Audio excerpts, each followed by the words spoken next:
United States of America একজন medical scientist এই challenge গ্রহণ করলো। সে চ্যালেঞ্জ গ্রহণ করে বলল, আমি রুহু বের করে ছাড়বো। কি বের করবো? রুহু। আমেরিকার ওই মেডিকেল সায়েন্টিস্ট সে চ্যালেঞ্জ করে বলল, আমি রুহু বানাবো। কি বানাবো? উত্তর দিতে হবে কিন্তু। কি বানাবো? রুহু বানাবো। কেমন করে রুহু বের হয় এটা আবিষ্কার করে আমি নোবেল প্রাইজ জিতবো, নোবেল লরেট হব। 7 বছর সে গবেষণা করলো মুমূর্ষু রোগীদের নিয়ে। মুমূর্ষু রোগী নিয়ে বসে থাকে, কখন রুহুটা বের হবে, রুহু ধরার জন্য বসে থাকে। কিন্তু 7 বছরে হাজার হাজার মুমূর্ষু রোগীর দেহ থেকে রুহু উড়াল দিয়েছে, কিন্তু রুহু ধরতে পারে নাই। সুবহানাল্লাহ কইবেন না? আচ্ছা, এইবার তার মাথায় একটা চিন্তা আসলো, না এই পন্থায় হাঁটলে তো হবে না, আমি একটা কাজ করি। বুলেট প্রুফের গ্লাস দিয়ে একটা ছোট্ট গ্লাসের রুম বানাই। ওই গ্লাসের ভেতরে মুমূর্ষু রোগী ঢুকায় দিব। বুলেট প্রুফ চিনেন তো? মানে গুলি মারলেও গুলি ঢুকবে না। আমাদের মাননীয় প্রধানমন্ত্রী, রাষ্ট্রপতি মহোদয়, ওনারা যে গাড়িগুলো চালায় এগুলো কিন্তু বুলেট প্রুফ, জানেন? গুলি মারলে গুলি ঢুকে না। তো উনি বুলেট প্রুফ গ্লাস দিয়ে, টেম্পার্ড গ্লাস দিয়ে ছোট্ট একটা রুম বানালেন, কাচের গ্লাস। উনি মনে মনে ভাবলেন, মুমূর্ষু রোগী যদি এই কাচের গ্লাসের ভেতরে ঢুকাই, যেহেতু বুলেট প্রুফ, কিছু ঢুকেও না, বাইরে হয় না, রুহু বাইরে কেমনে দেখি। তো কাচের গ্লাস বানিয়ে তার টিমের সবাইকে বললো, আইসিইউ থেকে একটা মুমূর্ষু রোগীকে ধরে আনো, আজকে আমি রুহু ধরে ছাড়ো।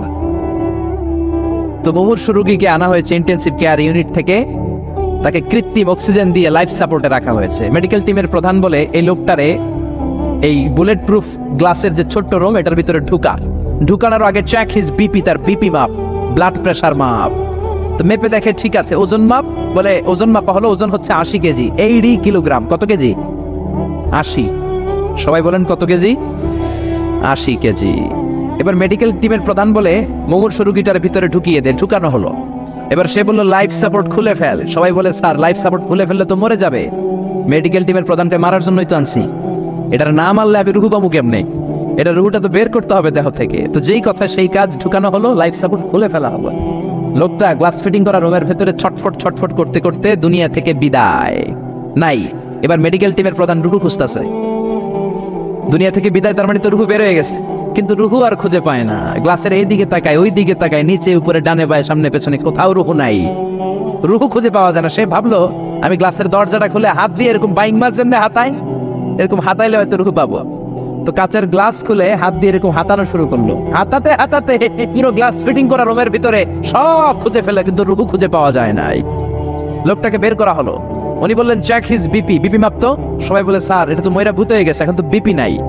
বিপি বুঝেন তো? Blood pressure. এই যে ধাক্কাটা, অলিন্দ নিলয়, সিস্টোলিক ডায়াস্টোলিক, জন্মের পর থেকেই আমাদের এই যে দম নেয়া আর দম ছেড়ে দেওয়ার খেলাটা আছে না নাই? কথা বলেন। এই যে ফুসফুস দম নেয়, দম ছেড়ে দেয়। শীতের রাতে আপনি কম্বল গায়ে দিয়ে ঘুমায় যান, আপনার দমও কি ঘুমায় যায়? আপনার দম ঘুমাইলে তো আপনি ঠুস। আয় রে মানুষ রঙিন ফানুস, দম ফুরাইলে তবু তো ভাই কারোরই নাই একটুখানি। আয় রে মানুষ রঙিন ফানুস, রঙিন ফানুস, আয় রে মানুষ। পড়েন আল্লাহু আকবার। এবার মেডিকেল টিমের প্রধান বলে, চেক হিজ বিপি, বিপি মাপ। সবাই বলে, বিপি নাই, কিন্তু ওজন আছে না নাই? মরার পরেও তো একটা লাশের ওজন থাকে কি থাকে না? এবার মেডিকেল টিমের প্রধান বলে, চেক হিজ ওয়েট, ওজন মাপ। এবার ওজন স্কেলে শোয়ানোর উপরে দেখা গেল লোকটা মরার আগে ছিল 80, এখন হয়ে গেছে 78 কেজি। কয় কেজি? মরার আগে লোকটা ছিল কয় কেজি? মরার পরে ওজন দেওয়ার পরে ওজন হয়ে গেছে কয় কেজি? কমছে কয় কেজি? মেডিকেল টিমের প্রধান কয়, আমি পাইছি। সবাই কয়, কি পাইছেন? মেডিকেল টিমের প্রধান কয়, ওইডা। সবাই কয়, কোনডা? কয়, রুহু। কেমনে পাইলেন? কয়, মরার আগে ছিল 80 কেজি, মরার পরে 78 কেজি, কমছে 2 কেজি। তার মানে যেটা উড়াল দিছে ওইটাই 2 কেজি। পাইছে ঘোড়ার ডিম। কিন্তু বিজ্ঞানীদের নিয়ম হচ্ছে, আপনি একটা রেজাল্ট দিয়েই ফাইনাল জাজমেন্ট দিতে পারবেন না, আপনার আরো কিছু নমুনা সংগ্রহ করতে হবে। সে বলল, আরেকটা রোগীকে আইসিইউ থেকে নিয়ে আয়, ওজন মাপ, বিপি মাপ। বিপি ওকে, ওজন কত? 70 কেজি। দ্বিতীয় যে লোকটাকে আনা হলো তার ওজন 70 কেজি। চিল্লায় বলেন, কয় কেজি? 70। এবার গ্লাসের ভিতরে ঢুকানোর পরে অক্সিজেনের মাস্কটা খুলে ফেলা হলো। এই লোকটা অক্সিজেনের অভাবে ছটফট করতে মরে গেল। মরার পরে আবার রুহু খোঁজে, কিন্তু গ্লাসের ভিতরে রুহু নাই। এই লোকটাকেও বের করে মেডিকেল টিমের প্রধান বলে, চেক হিজ বিপি, বিপি মাপ। সবাই বলে, বিপি নাই, কিন্তু ওজন আছে না নাই? এই লোকটার ওজন মরার আগে কত কেজি? 70। এবার ওজন দিয়া দেখে এই মৃত লোকটার ওজন হয়ে গেছে 71 কেজি। কয় কেজি? আগেরটা তো কম ছিল, মিলানো গেছে। এবার যাবি কই? হ্যাঁ, আগেরটা 2 কেজি কমেছে। মনে মনে চিন্তা ছিল, রুহু যেটা ছিল উড়াল দিয়েছে, রুহু নাই, 2 কেজি কমেছে। এবার ছিল 70 কেজি, মরার পরে আরো বেড়ে গেছে 1 কেজি, এবার যাবে কই? আল্লাহ বলে কিয়ামত পর্যন্ত বিপি মাপতে পারবা, কিয়ামত পর্যন্ত বুলেট প্রুফের গ্লাসের ভিতরে লাশ ঢুকাতে পারবা, বের করতে পারবা, কিন্তু রুহু খুঁজে বের করতে পারবা না, ঠিক কি না? يسألونك عن الروح قل الروح من أمر ربي وما أوتيتم من العلم إلا قليلا। নবী লোকেরা আপনার রূহের ব্যাপারে জিজ্ঞেস করে, আপনি সোজা সবটা লোকদেরকে বলে দেন রূহ হলো আমার আল্লাহর আদেশ মাত্র। আল্লাহর আদেশে দেহে ঢুকে, আল্লাহর আদেশে বের হয়। পৃথিবীর কোনো মানুষ রূহ খুঁজে বের করতে পারবে না, সে বের করতে পারে না। কারণ মানুষ মরে গেলে এক একজনের দেহের অবস্থা এক এক রকম। কারো হাতটা টাইট হয়ে যায়, খিচুনি দিয়ে দেহের সবকিছু জমাট বেঁধে যায়, ওজন কিছু বেড়ে যায়। আবার কারো দেহটা ফেসফেসে হয়ে যায়, দেহের পেটের ভেতরে যত গ্যাস ছিল এগুলো বের হয়ে দেহটা পাতলা হয়ে যায়। পাতলা হোক আর ভারী হোক, ওইটা মেজারমেন্ট করে রূহ খুঁজে বের করা যায় না। চিল্লায় বলেন ঠিক কিনা? আমরা বললাম আল্লাহ বুঝলাম আপনি ক্ষমতার মালিক, আপনি রুহুর মালিক, আর কিসের মালিক বলেন? আল্লাহ বললেন আল্লাযী খালাকা সাবআ সামাওয়াতিন তিবাকা মা তারা ফি খালকির রহমানি মিন তাফাউত। ও গোলাম আকাশের দিকে তাকা, মাথার উপরে তাকা, 7টা স্তরে আকাশটারে 7টা স্তরে বিন্যস্ত করে সাজিয়ে দিয়েছে কে? আবার আল্লাহ বললেন ওয়ালাকাদ যায়্যানাস সামাআদ দুনিয়া বিমাসাবিহা ওয়া জাআলনাহা রুজুমান লিশ-শায়াতিন। আমি এই পৃথিবীর কাছের আকাশটাকে, প্রথম আকাশটাকে চমৎকার চমৎকার তারা দিয়ে সুশোভিত করে দিয়েছি। সুবহানাল্লাহ। এই যে খালি চোখে উপরের দিকে যে আপনারা তাকান, তাকালে যেটা দেখা যায় এটা কি আকাশ? কথা বলেন না, এটা আকাশ না, এটা মহাশূন্য। এটা কি? জোরে বলেন, এটা কি? স্পেস, এটা মহাশূন্য। আপনি উপরের দিকে তাকালে যেটা দেখেন এটা প্রথম আকাশের মহাশূন্য। কথা খেয়াল করে বুঝতে হবে। তার অনেক অনেক উপরে প্রথম আকাশ, তারপরে দ্বিতীয় আকাশের মহাশূন্য, তারপরে দ্বিতীয় আকাশ, তারপরে তৃতীয় আকাশের মহাশূন্য, তারপরে তৃতীয় আকাশ, তারপরে চতুর্থ আকাশের মহাশূন্য, তারপরে চতুর্থ আকাশ। এভাবে একটার চেয়ে আরেকটা বড়। কত বড়? বিষ্ণু বললেন তোমার হাতের আংটিটা খুলে যদি সাহারা মরুভূমির উপরে ছুঁড়ে ফেলে দাও, সাহারা মরুভূমির তুলনায় তোমার হাতের আংটি যত ছোট, আল্লাহর দ্বিতীয় আসমানের তুলনায় আল্লাহর প্রথম আসমানটা ঠিক তত ছোট। সুবহানাল্লাহ। বাড়িতে যে বললেন একটার চেয়ে আরেকটা বড়। প্রথম আসমানের চেয়ে দ্বিতীয় আসমান বড়, দ্বিতীয় আসমানের চেয়ে তৃতীয় আসমান বড়, ওইটার চেয়ে চতুর্থ, পঞ্চম, ষষ্ঠ, সপ্তম ওইটা বড়। তার উপরে বর্ডার এলাকা সিদরাতুল মুনতাহা বড়, তার চেয়ে বড় হচ্ছে লাউহে মাহফুজ, তার চেয়ে বড় আল্লাহর আরশ, তার চেয়ে বড় আল্লাহর কুরসি, তার উপরে আল্লাহর 70,000 নূরের পর্দার প্রথম পর্দাটা মহাবিশ্বের সবকিছুর চাইতে বড়। আল্লাহর এই সৃষ্টির তুলনায় কত ক্ষুদ্র আমি, কত তুচ্ছ আমি, কত নগণ্য আমি। এই যে আড়াইবাড়ি দরবার, এটা কোন থানায় পড়েছে? কসবা। কসবা হচ্ছে ব্রাহ্মণবাড়িয়ার একটা থানা, তাই না? ব্রাহ্মণবাড়িয়া হচ্ছে বাংলাদেশের 64টা জেলার একটা জেলা। এরকম 64টা জেলা মিলে সুজলা সুফলা শস্য শ্যামলা ডিজিটাল বাংলাদেশ, ঠিক কিনা? আর এই ডিজিটাল বাংলাদেশ এই পৃথিবীর সবচেয়ে বড় দেশ নাকি? হ্যাঁ, তাহলে ছোট্ট সাইজের একটা দেশ। এই যে পাশের ভারত, এই ভারতও বাংলাদেশের চেয়ে 20-25 গুণ বড়। কানাডা প্রায় 100 গুণ বড়, রাশিয়া প্রায় 150 গুণ বড়। এরকম 200টা দেশ নিয়ে পৃথিবীর 30 ভাগ স্থল, বাকি 70 ভাগ শুধু হানি আর হানি। বুঝতে পারছেন? 30 ভাগ হচ্ছে স্থল, বাকি 70 ভাগ জল। এই পুরোটা মিলে আমাদের পৃথিবী। এই পৃথিবী হচ্ছে সৌরজগতের খুব ছোট্ট সাইজের একটা গ্রহ। সৌরজগৎ নিয়ে যাদের কিছু পড়াশোনা আছে তারা জানবেন, এই সৌরজগতের একটা ছোট্ট বালিকণার চেয়েও ছোট সাইজের একটা গ্রহ হচ্ছে পৃথিবী।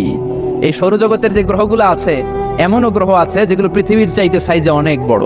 বৃহস্পতি নামে একটা গ্রহ আছে, বিশাল বড় সাইজের গ্রহ। যেই সূর্যের আলো পেয়ে আমরা বেঁচে আছি, এই সূর্যটা পৃথিবী থেকে 13 লক্ষ গুণ বড়। সুবহানাল্লাহ। বাড়িতে যে দেখছেন, বাড়িতে যায় বলতে বললে এদিকে বলে ফেলায়। আলহামদুলিল্লাহ, ডিজিটাল হতে হবে। তো এই সূর্যটা পৃথিবী থেকে 13 লক্ষ গুণ বড়। কত লক্ষ? Can you imagine, can you guess? এটা কি আপনি কল্পনা করতে পারেন? 13 লক্ষ পৃথিবী সূর্যের মধ্যে রাখার জায়গা করে দিয়েছে কে? সূর্য কি পৃথিবী থেকে মাত্র 13 গুণ বড়? 1300 গুণ, 13,000 গুণ, 13 লক্ষ গুণ। তার মানে কি সূর্যই মহাবিশ্বের সবচেয়ে বড় গ্রহ, বড় তারা? না। ব্যাটেলজিউস নামে একটা তারা আছে, যে সূর্য পৃথিবী থেকে 13 লক্ষ গুণ বড়। ওই ব্যাটেলজিউস তারা আবার ওই সূর্যের চেয়ে 33 কোটি গুণ বড়। তার মানে ব্যাটেল জিউস তারাই মহাবিশ্বের সবচেয়ে বড় তারা না, ব্যাটেল জিউসের চেয়ে যে কত বড় তারা আছে তার কোনো ইয়ত্তা নাই। এরকম lakh lakh million billion trillion zillion ফিলিয়ন অক্ট্রিলিয়ন কত অক্ট্রিলিয়ন তারা যে আমাদের গ্যালাক্সি মিল্কি ওয়েতে আছে, ইউনাইটেড স্টেটস অফ আমেরিকার নাসার বিজ্ঞানীরা আজও হদিস করতে পারে নাই। চিল্লায় এখন আল্লাহু আকবার। সূর্যের পরে পৃথিবীর সবচেয়ে কাছের তারার নাম হচ্ছে প্রক্সিমা সেন্ট্রাই, তারপরে আলফা সেন্ট্রাই এ, আলফা সেন্ট্রাই বি, এটা ক্যারিনা, বেটেলজিউস একটার চেয়ে আরেকটা বড়। আসেন এই শীতের রাতে আমরা সূর্যের পরে পৃথিবীর সবচেয়ে কাছের যে তারা প্রক্সিমা সেন্ট্রাই, এই শীতকালের একটা পিকনিক করে আসি ওখান থেকে। প্রক্সিমা সেন্ট্রাইতে আমরা পিকনিক করতে যাবেন? ওখানে যদি আমরা শীতকালীন পিকনিক করতে যাই তাহলে আমাদের কত সময় লাগবে? ছোট্ট একটা আইডিয়া দিই তো। আমরা যে পিকনিকে যাবো, যারা যারা হাত তোলেন, কিভাবে যাইবেন? গাড়িতে? কেন? প্লেনে? রকেটে? হ্যাঁ, রকেটে যাইতে হবে, প্লেনে যাওয়া যাবে না, কারণ বর্তমান বিশ্বে সবচেয়ে দ্রুতগামী যে প্যাসেঞ্জার প্লেন আবিষ্কার হয়েছে এটার নাম হচ্ছে বোম সুপারসনিক। কি নাম? Bomb supersonic. বোম বোম আফ্রিদিরা আবার বোম সুপারসনিক। এটা ঘন্টায় চলে 1300 কিলোমিটার বেগে। এটা দিয়েও যাওয়া যাবে না, কারণ কোনো প্যাসেঞ্জার বিমান দিয়ে এই যে মাধ্যাকর্ষণ শক্তি এটাকে ডিঙানো যায় না। আমাদেরকে যেতে হবে রকেট দিয়ে। কোন রকেট দিয়ে যাব? যে রকেট দিয়ে নীল আর্মস্ট্রং, এডউইন অলড্রিন আর মাইকেল কলিন্স 1969 চাঁদে নেমেছিল। ওই রকেটটার নাম হচ্ছে অ্যাপোলো 11। যারা যারা হাত তুলছেন একটু নামটা মুখস্থ রাখেন, অ্যাপোলো 11। তাহলে আপনি ঘুরে আসলে লোকেরা জিজ্ঞেস করতে পারে কোন রকেটে গেছিলেন, তখন বলতে হবে না অ্যাপোলো 11-এ গেছিলাম। তো ঠিক আছে, যারা যারা হাত তুললেন তারা আর আমি এখন পৃথিবী থেকে সবচেয়ে কাছের যে তারাটা প্রক্সিমা সেন্ট্রাই তার নাম, ওইখানে পিকনিকে যাব। তো এই যে রকেটটা দিয়ে যাব অ্যাপোলো 11, এটা কত দ্রুত চলে এটা আগে শোনেন। এই অ্যাপোলো 11 সেকেন্ডে চলে 11 কিলোমিটার বেগে, মিনিটে চলে 660 কিলোমিটার বেগে, আর ঘন্টায় চলে 39,000 কিলোমিটার বেগে। সুবহানাল্লাহ, মজা করে কইতে পারলেন না? 39,000 কিলোমিটার বেগে ঘন্টায় চলে। আচ্ছা, বাংলাদেশ থেকে আমেরিকা কত কিলো হবে? 8-10,000 কিলো। তার মানে এই রকেটটা দিয়ে বাংলাদেশ থেকে আমেরিকায় 1 ঘন্টায় 4 বার আসা যাওয়া করা যাবে। সুবহানাল্লাহ পড়েন। তো যারা যারা হাত তুলেছেন, আসেন আমরা এই রকেট দিয়ে পৃথিবীর সবচাইতে কাছের তারা প্রক্সিমা সেন্ট্রাইতে শীতকালের পিকনিকে যাব। কিন্তু যাবেন যে কত সময় লাগবে এটাও তো জানার দরকার আছে না নাই? যেই রকেটটা অ্যাপোলো 11 ঘন্টায় চলে কত হাজার কিলোমিটার বেগে? 39,000 কিলোমিটার বেগে। 39,000 কিলোমিটার বেগে ছুটে এরকম একটা রকেট দিয়ে যদি পৃথিবীর সবচেয়ে কাছের তারায় আমরা পৌঁছতে চাই, আমাদের 1,15,000 বছর লেগে যাবে। কেন ইমাজিন? আপনি কল্পনা করতে পারেন যে রকেটটা ঘন্টায় ছুটবে আপনাকে নিয়ে 39,000 কিলোমিটার বেগে, ওই রকেটটা দিয়ে পৃথিবীর সবচেয়ে কাছের যে তারাটা ওইটাতে পৌঁছতে আমাদের 1,15,000 বছর লেগে যাবে। তার মানে আল্লাহ যদি বলে যা আজারি কি আর করবি, তোর যখন এত শখ হয়েছে, যারা যারা হাত তুলছে তোরে আর ওদেরকে আমি 1,15,000 বছর হায়াত দিয়ে দিলাম। তা আমরা যদি যাইতে শুরু করি, বাকি যারা হাত তোলা নাই এরা মরে ভূত হয়ে যাবে। শুধু এরা না, এদের নাতিপুতিও মরে শেষ, আমাদের নাতিপুতিও শেষ। সবাই মরতে মরতে মরতে মরতে 6,000 প্রজন্ম, 6,000 জেনারেশন যখন মরে ভূত হয়ে যাবে, তখন আমাদের ওই তারার মধ্যে নামার সময় হবে। সুবহানাল্লাহ কইবেন না? গ্রিক সভ্যতার সময়কালে গ্রিকদের একটা সভ্যতা আছে, নাম শুনছেন না? গ্রিক সভ্যতা, মিশরীয় সভ্যতা, মেসোপটেমিয়াম সভ্যতা, ইনকা সভ্যতা, মহেঞ্জোদারো সভ্যতা, চিচেন ইৎজা সভ্যতা। তো এই যে গ্রিক সভ্যতার সময়কালে কেউ যদি এই প্রক্সিমা সেন্ট্রাইতে এই রকেটটা দিয়ে যাওয়া শুরু করতো, তাহলে 2018 সালে তাদের পুরো সফরের মাত্র 4% কমপ্লিট হতো। 96% ট্যুর তখনও বাকি থেকে যেত। চিল্লায় পড়েন আল্লাহু আকবার। ও আল্লাহ ডেকে বললেন, গোলাম ওয়ালাকাদ যায়্যানাস সামাআদ দুনিয়া বিমাসাবিহা ওয়া জাআলনাহা রুজুমান লিশ-শায়াতিন। এরকম বিশাল বিশাল তারকারাজি দিয়ে, তারা দিয়ে প্রথম আকাশটাকে আমি আল্লাহ সুশোভিত করে দিয়েছি। পড়েন সুবহানাল্লাহ। তো এরকম তারা কি মহাশূন্যে শুধু একটা আছে? কত হাজার আছে কেউ জানে না। চিল্লায় বলেন ঠিক কিনা? সূরাতুল মুলক অনেক লম্বা, তো আমি হাইলাইটেড জায়গাগুলো নিয়ে আপনাদের সাথে কথা বলি।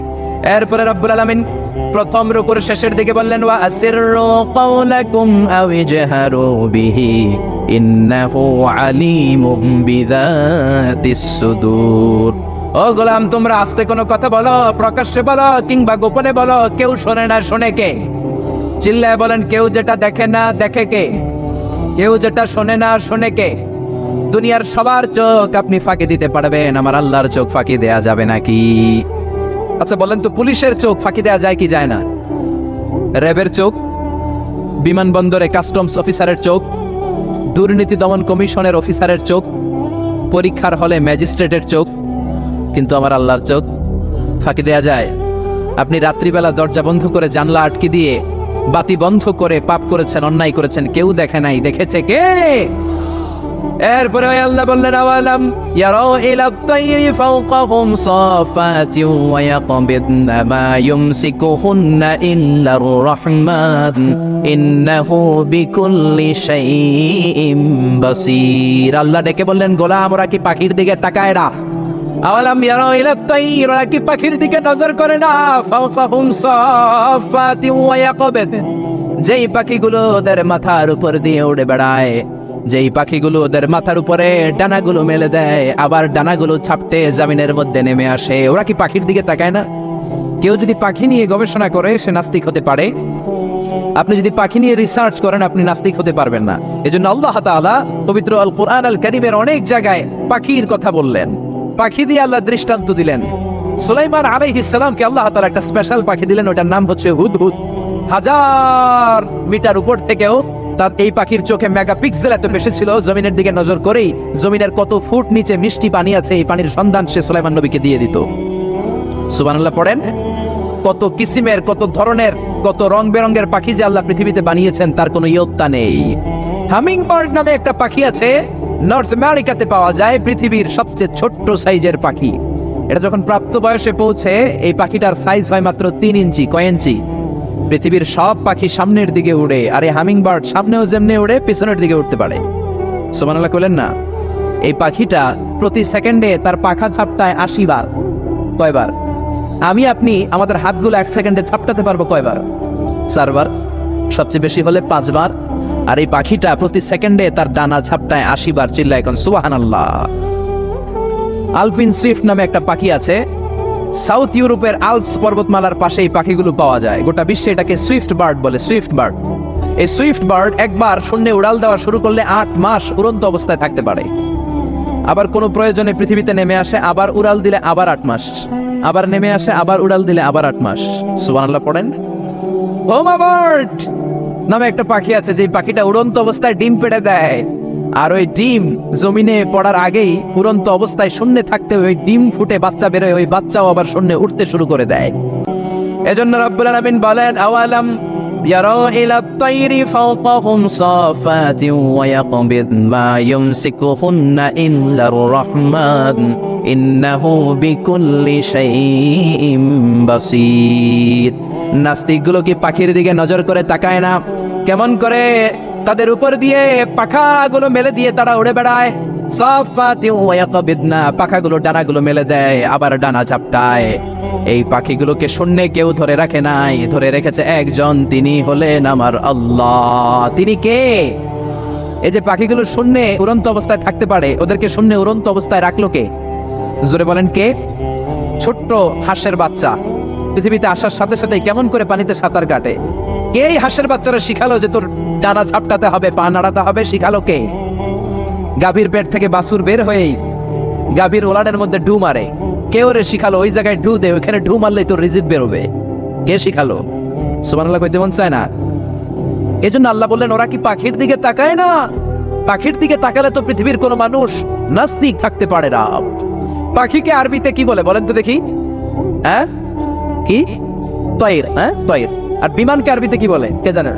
তয়ের, তয়রান, তয়ের একই জিনিস। বিমান আরবিও যা, পাখি আরবিও তা। Birds and aeroplane maintain the same flying mechanism while flying. পাখি আর বিমান যখন আকাশে উড়ে একই সিস্টেমে উড়ে, এজন্য এই পাখির উপর রিসার্চ করে বিমান আবিষ্কার হয়েছে। সুবহানাল্লাহ পড়েন। কিন্তু আফসোসের বিষয় হচ্ছে আমরা বানাতে পারি নাই, এটা বানিয়েছে ইহুদিরা। উইলভার রাইট অর উইল রাইট, দুই ভাই মিলে বিমান বানিয়েছে 1903 সালে। ইউনাইটেড স্টেটস অফ আমেরিকার নাগরিক, এই দুই ভাই মিলে তারা বিমান বানিয়ে ফেললো।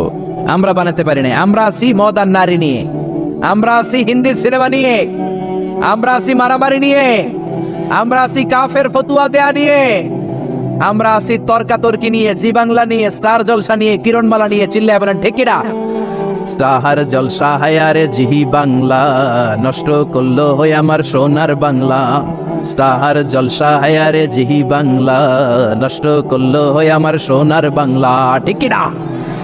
কেমন করে পরকিয়া করতে হবে, শাশুড়ি বউয়ের মধ্যে কেমন করে কুটনামি লাগাতে হবে, এগুলো ট্রেনিং জি বাংলা, স্টার জলসা, হিন্দি সিনেমার ভেতরে আছে না নাই? আমরা এগুলো নিয়ে ব্যস্ত, কাফের ফতুয়া দিয়ে নিয়ে ব্যস্ত।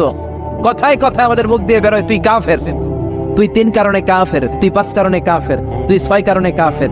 এই কাফের বললে এই কাফেরকে যেখানে কবর দেওয়া হবে ওই কবরের উপর যে ঘাস উঠবে, ওই ঘাস যে গাভী খাবে, ওই গাভীর দুধ যে খাবে ওইটাও কাফের। এরকম ফতোয়া আছে না নাই? তো আমরা এই ফতোয়াবাজি নিয়ে ব্যস্ত।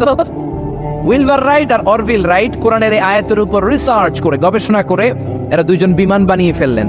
এই দুই ভাই পাহাড়ের মধ্যে শুয়ে কত পাখি যে দেখেছে, কত পাখির ছবি যে এঁকেছে, কত পাখির মোশন এন্ড মুভমেন্ট নিয়ে তারা গবেষণা করেছে। করতে করতে করতে এই দুই ভাই বিমান বানিয়ে ফেলেছে। তবে এখনকার মতো এত উন্নত বিমান নয়, ছোট্টখাট্ট বিমান, একটু উড়ে আবার ধপাস করে জমিনে পড়ে, একটু উড়ে আবার ধপাস করে জমিনে পড়ে। সর্বপ্রথম ফ্রান্সের এক শহর থেকে আরেক শহরে, পৃথিবীর প্রথম প্যাসেঞ্জার বিমান এক শহর থেকে আরেক শহরে ল্যান্ড করেছে। এই তো মানুষের স্বপ্ন বাস্তবায়িত হয়ে গিয়েছে। এতদিন মানুষ শুধু দেখতো হায় রে পাখি উড়ে, আমরা উঠতে পারি না। এখন পাখির চেয়ে আরো দ্রুত বেগে আমরা উড়ি, ঠিক কিনা? এই যে আপনারা হজে যান, কিভাবে যান? প্লেনে যান। প্লেনে যান তো বুঝলাম, উড়ে উড়ে যান না? পাখি আর কত দ্রুত উড়ে, পাখির চেয়ে দ্রুত বেগে আমরা উঠতে পারি, চিল্লায় বলেন ঠিক কিনা? এই বিমান আবিষ্কার হওয়ার আগ পর্যন্ত পৃথিবীর সব দেশের ছিল শুধু সেনাবাহিনী আর নৌবাহিনী। বিমান আবিষ্কারের পর শুরু হয়ে গেল বিমান বাহিনী। এখন সব স্বাধীন দেশের বিমান বাহিনী আছে না নাই? Air force, military. এখন মানুষ ড্রোন হামলা করে, মিসাইল হামলা করে, ব্যালিস্টিক ক্ষেপণাস্ত্র দিয়ে হামলা করে। United States of America Little Boy and Fat Man নামে 2টা পারমাণবিক বোমা দিয়ে জাপানের হিরোশিমা নাগাসাকিকে ধ্বংস করে মেসাকার করে দিয়েছে। এমন ভাবে ধ্বংস করেছে, তারপরে কয়েক প্রজন্ম যারাই জন্ম নিত জাপানের হিরোশিমা নাগাসাকিতে বিকলাঙ্গ হয়ে জন্মাতো। হয় হাত নাই, নয় পা নাই, নয় চোখ নাই, নয় ঠ্যাং নাই, চিল্লায় বলেন ঠিক কিনা? এজন্য আল্লাহ বললেন, গোলাম আওয়ালাম ইয়ারাউ ইলা আত-তায়রি ফাওকাহুম সাফাতিন ওয়া ইয়াকবিদ মা ইউমসিকুহুন্না ইল্লার রাহমান ইন্নাহু বিকুল্লি শাইইন বাসীর। এই পৃথিবীর স্বঘোষিত নাস্তিকগুলা কি পাখির দিকে নজর করে তাকায় না? পাখি নিয়ে কোন নাস্তিক যদি গবেষণা করে, ওই নাস্তিক আর নাস্তিক থাকতে পারে না, ওরে নাস্তিক থেকে আস্তিক বানায়া দিবে কে? এরপর আল্লাহ বললেন, আম্মান হাযাল্লাযী ইয়ারযুকুকুম ইন আমসাকা রিজকাহু বাল্লাজ্জু ফি উতুইন ওয়া নুফুর। আল্লাহ বললেন, ও গোলাম, আমি আল্লাহ রিজিক দেই। আমি আল্লাহ যদি তোদের রিজিক বন্ধ করে দেই, কে আছে তোদের রিজিক দিতে পারে? রিজিক দেওয়ার মালিক কে? পৃথিবীতে যত খাবার আছে সব খাবারগুলো যদি নষ্ট হয়ে যায়, আমাদেরকে খাবার দিবে কে? ঘুম থেকে উঠে দেখলেন কোথাও কোনো খাবার নাই, বাজারে ফলমূল নাই, বিস্কুট নাই, আলু নাই, সিঙ্গারা নাই, কিচ্ছু নাই, ক্ষেতের মধ্যে কোনো ফসল নাই, গাছের মধ্যে ফুল ফল কিচ্ছু নাই। এরকম যখন অবস্থা হয়ে যাবে, আল্লাহ যদি রিজিকগুলো দেয়া বন্ধ করে দেয়, আপনাদেরকে রিজিক দিবে কে? খাদ্য দিবে কে? নাকি আপনাদের খাদ্যমন্ত্রী? আপনাদের খাদ্যমন্ত্রীও রিজিক দিতে পারবে না? প্রধানমন্ত্রী? জোরে বলেন।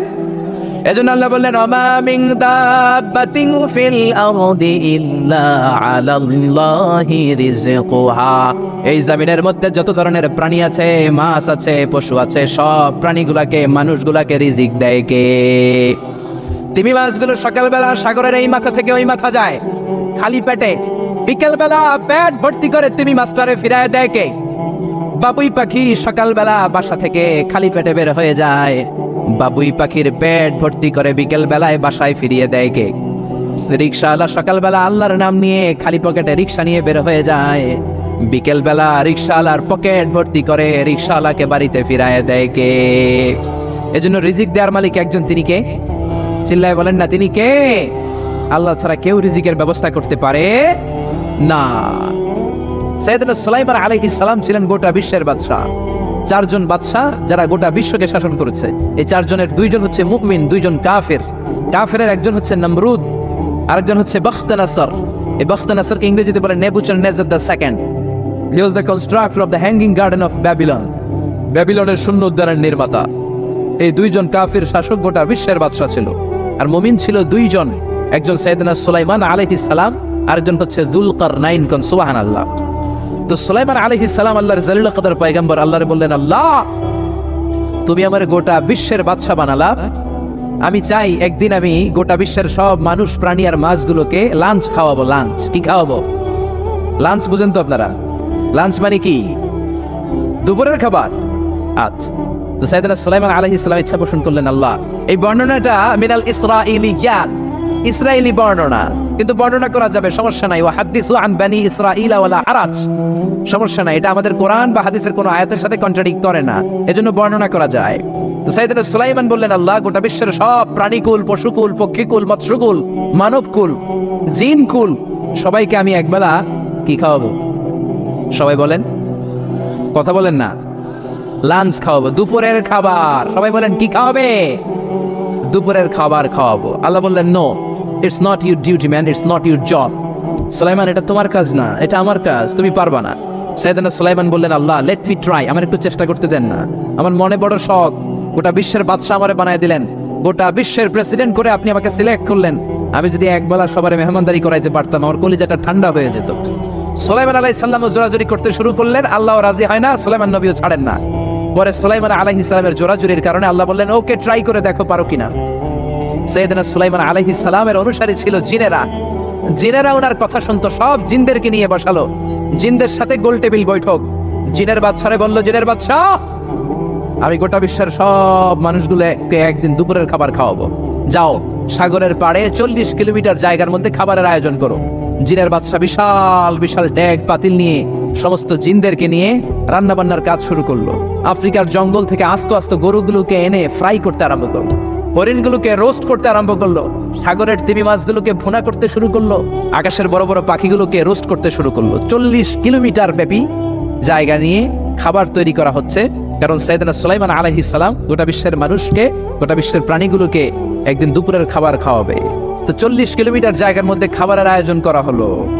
সাইয়েদনা সুলাইমান আলাইহিস সালাম বললেন, রান্না করতে থাকো। করতে করতে বিশাল রান্নার স্তূপ, বিরিয়ানির স্তূপ, খিচুড়ির স্তূপ, পোলাওয়ের স্তূপ, রেজালার স্তূপ, ঝাল গরুর মাংসের স্তূপ, কোরমার স্তূপ, সব কিছুর স্তূপ করা হলো। ফল মূল মাছ মাংস এনে স্তূপ করা হলো 40 কিলোমিটার এরিয়া নিয়ে। কয় কিলোমিটার? সবাই বলেন কয় কিলোমিটার? সব যখন রান্না শেষ, চলে এলো সেই মহেন্দ্রক্ষণ, সেই মহেন্দ্র দিন, যেদিন তিনি আপ্যায়ন করাবেন। সাইয়েদনা সুলাইমান আলাইহিস সালাম উদ্বোধনী ভাষণ দিবেন, মানে উদ্বোধন করবেন। খাবার উদ্বোধন করা লাগবে না, এটা তো গোটা বিশ্বের মানুষ খাবে, মহাবিশ্বের সব প্রাণী খাবে। উনি উদ্বোধনী বাক্যে বললেন, আমি বেশি কিছু বলতে চাই না, মাছেরা লাইন ধরবে সাগরের এদিক দিয়ে, পাখিরা লাইন ধরবে ডান দিক দিয়ে, মানুষ লাইন ধরবে বাম দিক দিয়ে, জিনেরা লাইন ধরবে সামনে দিয়ে, আর বনের পশুরা লাইন ধরবে জঙ্গলের এদিক দিয়ে। লাইনে লাইনে আসো, তোমাদেরকে খাবার দেয়া হবে সকাল থেকে সন্ধ্যা পর্যন্ত, যার যত মনে চায় পেট ভর্তি খাবার দেয়া হবে। ইন দ্য মিন টাইম সাগরের ভেতর থেকে এক বিশাল আকৃতির তিমি মাছ করে ডেকে বলল, সুলাইমান, আমি লাইন টাইন মানি না। কি মানি না? তুমি তোমার উদ্বোধনী বক্তব্যে বলেছো লাইন ধরে খাবার নিতে হবে, আমি লাইন টাইন মানি না। আমার পেটে প্রচন্ড ক্ষুধা, ক্ষুধার জ্বালায় আমি মরতে বসেছি, আমি লাইন মানি না, খাবার দাও। সাইয়েদনা সুলাইমান আলাইহিস সালাম বললেন, আমি নবী মানুষ, আমি বেলাইন করতে পারি না। সাইয়েদনা সুলাইমান বললেন, আমি লাইন ছাড়া খাবার দিতে পারি না। তিমি মাছ বলে, আমি লাইন মানি না, আমার পেটের ভেতরে এত ক্ষুধা, ক্ষুধার জ্বালায় আমি মরে যাচ্ছি। তোমার এই মেহমানখানায় এসে খাবারের অভাবে আমি যদি তিমি মাছ মারা যাই, কিয়ামতের দিন আল্লাহ তোমারে ছাড়বে না রে সুলাইমান। সুলাইমান আলাইহিস সালাম পড়ে গেছে বিপদে। হ্যাঁ হ্যাঁ, আসলে এটা যদি মরে যায় তাহলে তো সমস্যা, এটা ব্যাড রেকর্ড হয়ে যাবে, ঠিক কিনা? তো উনিও লাইন মেনটেন করতে বলতেছে, তিমি মাছও লাইন মানবে না, বেলাইন। কিছু লোক আছে এরকম, পুলিশ দ্বারা আছে, র্যাব দ্বারা আছে, ওর মধ্যে বেলাইন করে ফেলা আছে না নাই? তিমি মাছ বলে, আমি লাইন টাইন মানি না। তো সুলাইমান আলাইহিস সালাম বললেন, ঠিক আছে, সবার জন্য লাইন, শুধু এইটার জন্য বেলাইন। উনি ঘোষণা দিলেন, যাও এটারে খাবার দাও। তো তিমি মাছ বললো, সুলাইমান, আমি এই যে আমার মুখটাকে, বিশাল মুখটাকে হা করে রেখেছি, আমার মুখের ভেতরে জিনদেরকে বলো খাবার ঢুকায় দিতে, যতক্ষণ না আমার পেট ভরবে আমি হা করে থাকবো, চিল্লায় কোন আল্লাহু আকবার। সাইয়েদনা সুলাইমান আলাইহিস সালাম ভাবলেন, বিশাল একটা আস্ত গরুর রোস্ট যদি ঢুকায় দেয় তাইলেই তো শেষ, কেল্লা ফতে, ঠিক কিনা? সাইয়েদনা সুলাইমান বললেন, যাও আফ্রিকার জঙ্গলের যে গরুগুলো রোস্ট করেছো, একটা রোস্ট এই তিমি মাছের পেটের ভেতরে ঢুকিয়ে দাও। জিনের বাদশা যে রোস্ট ঢুকায় দিস, ওইটা হা করেই আছে। সাইয়েদনা সুলাইমান বললেন, কয়েকটা খাসি মেরে দাও। খাসি মেরে দেওয়া হইলো, ওটা হা করে আছে। কয়েক বস্তা বিরিয়ানি মেরে দাও, মেরে দেওয়া হলো। বললো, আরো 10টা গরু ঢুকায় দাও, হা করে আছে। আরো 50টা খাসি ঢুকায় দাও, হা করে আছে। আরো কয়েক হাজার তিমি মাছ রোস্ট করে ঢুকায় দাও, ঢুকায় দিতেছে। খাবার যত আছে দিতে শুরু করলো। ইন দ্য মিন টাইম 1 কিলোমিটারের খাবার শেষ। সুবহানাল্লাহ কইবেন না?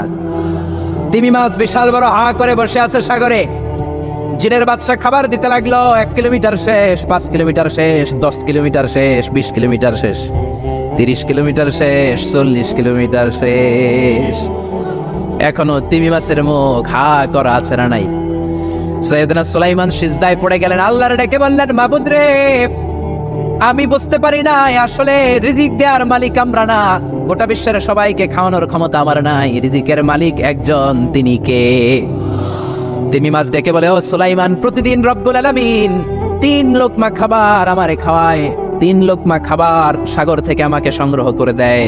তুমি যে 40 কিলোমিটারের সব খাবারগুলো আমার পেটের ভেতরে ঢুকিয়ে দিয়েছো সুলাইমান, আল্লাহর 3 লোকমা খাবারের 1 লোকমার সমানও হয় নাই।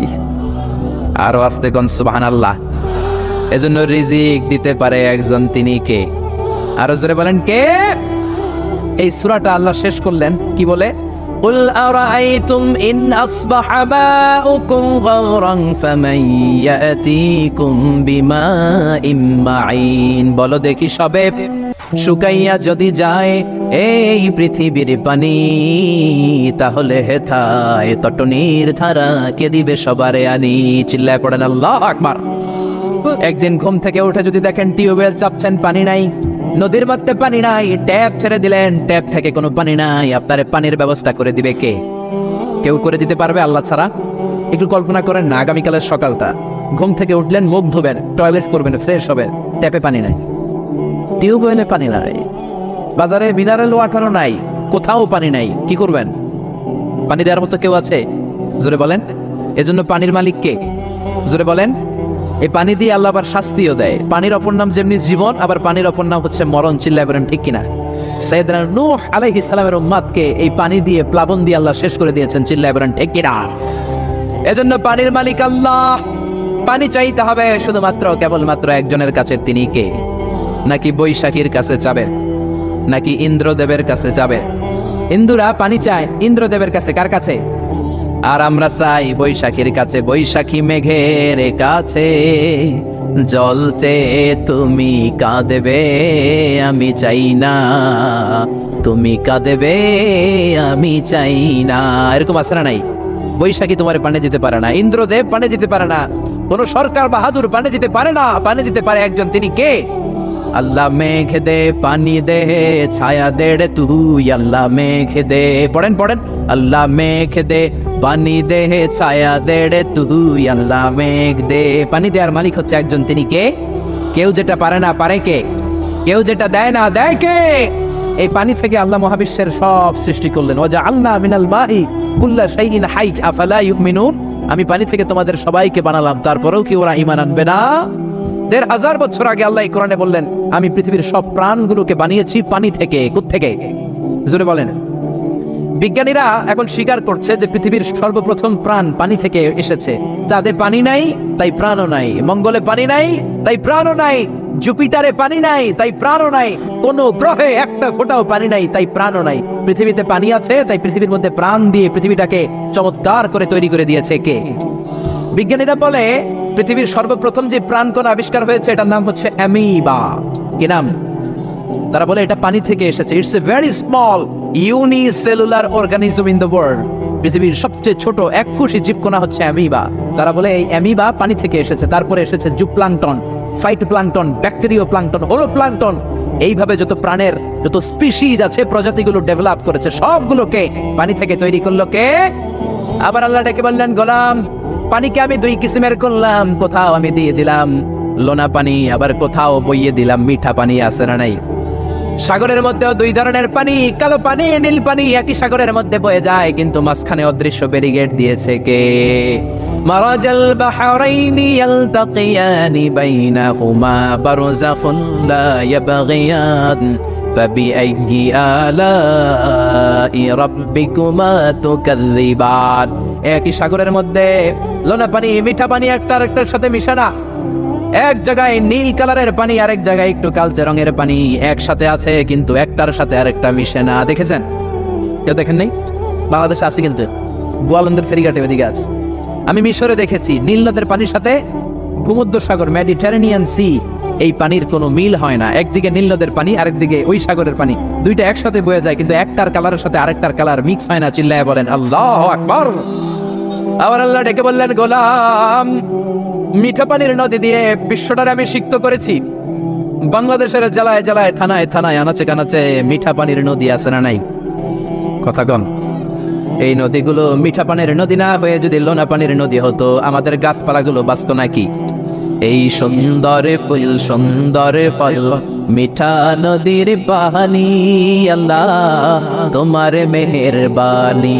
তুমি কতই দিলে রতন, ভাই বেরাদর পুত্র স্বজন, খোদা পেলে অন্য যোগাও, মানি চাই না মানি, আল্লাহ তোমার মেহেরবানি। বলেন আল্লাহু আকবার। এজন্য পানি দিতে পারে একজন, তিনি কে? আবার আল্লাহ ডেকে বললেন, আন্না সাবাবনাল মাআ সাববা সুম্মা শাফাকনাল আরদা শাফকা। যেখানে যতটুকু পানি দেয়া দরকার ততটুকু দিলাম। নারিকেল গাছের উপরে কাটলে কোনো পানি পড়ে না, কিন্তু খেজুর গাছের মাথায় যদি কেটে দেন শীতকালে মিষ্টি পানি আসে না নাই? একরকম না দেখতে? নারিকেল গাছ, খেজুর গাছ, রাস্তার এই পাশে নারিকেল গাছ, রাস্তার এই পারে খেজুর গাছ। খেজুর গাছ ছিলেন তো? খেজুরের রস খান না আপনারা? নারিকেল গাছের মাথায় কেটে দিলে কোনো রস নাই, শুকনা। আর খেজুর গাছের মাথায় যদি আপনি কেটে দিয়ে একটা ঘটি দিয়ে দেন, সকালে মিষ্টি রসের ব্যবস্থা করে দেয় কে? আবার আখের ভিতরে মিষ্টি রস দিলেন, আখ। আখ বলেন নাকি গ্যান্ডারি বলেন? কুইশাল, হ্যাঁ কুইশাল আখ, গ্যান্ডারি যেটাই বলেন। এই গ্যান্ডারি দেখতে যেমন, বাঁশের চিকন কচি কঞ্চিগুলো একরকম, ঠিক কিনা? এই গ্যান্ডারি, এই ইক্ষু মিলে ঈশ্বর দিতে আছে বাংলাদেশ। ঈশ্বর দিতে আমরা যাই মাহফিলের জন্য, ওখানে সুগার মিলে ঢোকালে এখান থেকে গ্যান্ডারিগুলোকে, ইক্ষুগুলোকে প্রসেস করে ওই দিক দিয়ে মিষ্টি পানি বের হয়। গরম হিট দিলে এটা শুকনো খসখসে সুগার হয়ে যায়। সুবহানাল্লাহ কইবেন না? একই রকম দেখতে বাঁশের কঞ্চি, গ্যান্ডারি দেখতে যেমন, ইক্ষু দেখতে যেমন, বাঁশের কঞ্চিও দেখতে তেমন। গ্যান্ডারিগুলো, ইক্ষুগুলো সুগার মিলে দিলে রস বের হয়। বাংলাদেশের সব বাঁশগুলো কেটে কেটে সুগার মিলে দিলে এক ফোঁটা রস বের হইবে নাকি? জোরে বলেন, বেরোবে? এজন্য আল্লাহ বললেন, আন্না সাবাবনাল মাআ সাববা। যেখানে যতটুকু পানির দরকার ততটুকু দিলাম। ক্ষীরার ভেতরে যতটুকু পানি, কমলার ভেতরে ততটুকু নাই। তরমুজের ভেতরে যতটুকু পানি, আপেলের ভেতরে ততটুকু নাই। নারিকেলের ভেতরে যতটুকু পানি, ডাবের ভেতরে ততটুকু নাই। সুবহানাল্লাহ, চিল্লায় পড়েন সুবহানাল্লাহ। আবার পৃথিবীর সব পানিগুলো যদি টকবকে ফুটন্ত গরম হয়ে যেত, খেতাম কি? পান করার কোনো সুযোগ থাকতো না। জোরে কোন ঠিক কিনা? যদি দেখতেন যে পৃথিবীর সব জায়গার পানি ফুটন্ত গরম, এটা ঠান্ডা হয় না, আমরা খেতে পারতাম? কথা কন না? আপনারা যে পান করেন গরম পানি না ঠান্ডা পানি? দিও তৃষ্ণা পেলে ঠান্ডা পানি, ক্ষুধা পেলে লবণ ভাত, আল্লাহ এই গরিবের শোনো, শোনো মোনাজাত, আল্লাহ এই গরিবের শোনো, শোনো মোনাজাত, আল্লাহ এই গরিবের। পড়েন না আমিন? আরে জোরে পড়েন আমিন। এজন্য পানি দেওয়ার মালিক একজন, তিনি কে? রিজিক দেওয়ার মালিক একজন, তিনি কে? সকল ক্ষমতার মালিক একজন, তিনি কে? এজন্য চাইতে হবে কার কাছে? জিকির করবেন কার? মানে চোখ ধাঁধানো মনে হতে পারে, ওইটা কিন্তু আসলে সুখ না। সুখ আসলে কোথায়? হৃদয়ের সুখটা, মনের সুখটাই আসল সুখ। আপনি দেখবেন যে অনেক অনেক সম্পদশালী, অনেক টাকার মালিক, অনেক নেম ফেম, কিন্তু ফ্যামিলিতে সুখ নেই, ঘরের ভেতরে তার অশান্তি। এরকম আছে না অনেক? আসলে কি সে সুখী? টাকা পয়সার তো শেষ নাই। মিলিয়নিয়ার, বিলিয়নিয়ার, মাল্টি বিলিয়নিয়ার, বিশাল বিজনেস ম্যাগনেট, কিন্তু ঘরে স্ত্রীর সাথে ভালো সম্পর্ক নাই, ছেলে মেয়ের কথা শোনে নাই, তো অহরহ এখনকার শোনে। আসলে কি সে হ্যাপি? কি বলেন? চিত্তে শান্তি নাই, মনে সুখ নাই। মনের সুখ আসল সুখ। অনেক টাকার মালিক, ঘরে 8-10টা কাজের লোক, কয়েকটা বাবুর্চি, কিন্তু হে হজম করতে পারে না। আছে এরকম প্রবলেম অনেকের? বলেন তো, যার ডাইজেস্টের সমস্যা, ডাইজেস্ট হয় না, তার কত কষ্ট। আমাদের কখনো যখন এরকম হয় ডাইজেস্ট হচ্ছে না, একটু কেবল ফুড পয়জনিং বা বদহজম এরকম কিছু হলে কি অশান্তি লাগে। সারা জীবনটাই এটা। তার জীবনটা কেমন যাচ্ছে বলেন? আপনার যে মনে শান্তি আছে, এই যে 2 টাকা দিয়ে নাসি আয়াম খেয়ে ফেলতে পারতেছেন, যেখানে মনে চাই বসে ফেলতে পারতেছেন, শুইতে পারতেছেন, থাকতে পারতেছেন, কত সিম্পল লাইফ, কত সুখ। এরপরেও আমরা যদি সুখ খুঁজে না পাই, আপনি একটু ওদের দিকে তাকান, কিছুই হজম হয় না। তাদের কি অবস্থা? ঘরে শান্তি নাই, ফ্যামিলিতে শান্তি নাই। এই জন্য সম্মানিত ভাইয়েরা, পিস অফ মাইন্ড, এটা হচ্ছে the true happiness, the real happiness. আপনার মনটা যদি প্রশান্ত থাকে, আপনি যদি মনোদৈনিক প্রশান্তির মধ্যে থাকেন, you are the happiest person in the world. আপনি সুখী, মহাসুখী, আপনি মহাসুখী। ইউআই থেকে বের হলে বুঝবেন দুনিয়াটা কেমন। এখানে আমরা ছাত্র জীবন কাটিয়েছি একটা সময়, সুবহানাল্লাহ। পারিবারিক জীবনে যাবেন, ক্যারিয়ার লাইফে যাবেন, বিজনেসে যাবেন, ব্যবসা যাবেন, দিনকে দিন জটিলতার মধ্যে আপনি আসবেন। এখন যে কত হ্যাপি লাইফ লিড করতেছেন আপনি কল্পনা করতে পারবেন, যেন শুকর বুঝে আলাদা হবে। তো তাই বলে কি এখন টাকা পয়সা সম্পদ এগুলোর দরকার নাই, বাড়ি ঘর বাবুর্চি কিন্তু দরকার নাই, যেগুলো বলতেছিলাম না দরকার আছে। আমি বোঝাতে চাচ্ছি যে ওগুলোই আসল সুখের সন্ধান দেয় না। আসল সুখ কিসের সুখ? মনের সুখ। সবাই বলেন আসল সুখ মনের সুখ। পার্থিব জীবনের এই ব্যাপারগুলো যে লাগে এটাও ইসলাম বলে। যেমন রাসূলুল্লাহ সাল্লাল্লাহু আলাইহি ওয়াসাল্লাম একটা চমৎকার হাদিস, সহিহ হাদিস, এটা আমি একটু করে শেয়ার করি। রাসূলুল্লাহ সাল্লাল্লাহু আলাইহি ওয়াসাল্লাম বলেছেন যে আরবাউ মিনাস সাআদা, চারটা হচ্ছে মানে সুখী হওয়ার মাধ্যম বা সৌভাগ্যশীল হওয়ার মাধ্যম। যার চারটা আছে সে সাঈদ, আর যার চারটা নাই সে শাকী। সাঈদ মানে কি? সুখী বা সৌভাগ্যশীল, আর শাকী মানে দুঃখী বা দুর্ভাগা। তো সুখী কারা বা সৌভাগ্যশীল কারা? রাসূলুল্লাহ সাল্লাল্লাহু আলাইহি ওয়াসাল্লাম পার্থিব জিনিস যে লাগে এটা যে ইসলাম ডিনাই করে না তার প্রমাণ। রাসূলুল্লাহ সাল্লাল্লাহু আলাইহি ওয়াসাল্লাম বলছেন যে আরবাউন মিনাস সাআদা, চারটা জিনিস মানুষের সুখ নিশ্চিত করে, সুখ এনে দেয় পার্থিব জগতে, দুনিয়াবি হাইসিয়াতে আর কি। এক নম্বর হচ্ছে আল মারআতুস সালিহা, নেককার স্ত্রী। এটা কিন্তু আপনার জীবনকে সুখময় করার একটা বড় মাধ্যম। দুই নম্বর হচ্ছে আল মাসকানুল ওয়াসিআ, প্রশস্ত বাসভবন। কি বলেন? খুব যদি চিপা চাপা হয় এটা তো ওখানে চলাফেরা করে মজা হবে না, স্বাভাবিক। কিন্তু যদি একটা চমৎকার বাসভবন হয়, অনেক স্পেশাস, এটা আসলে সুখ স্বাচ্ছন্দ্যের একটা ব্যাপার, মানে দুনিয়াবি দিক থেকে। তিন নম্বর হচ্ছে ওয়াল জারুস সালিহ, ভালো প্রতিবেশী, গুড নেইবার। কি বলেন? আরবিতে কি বলে? উতলুবুল জার ক্বাবলা দার, বাড়ি কেনার আগে আগে প্রতিবেশী দেখে নাও, আরবি ভাষার একটা প্রবাদ।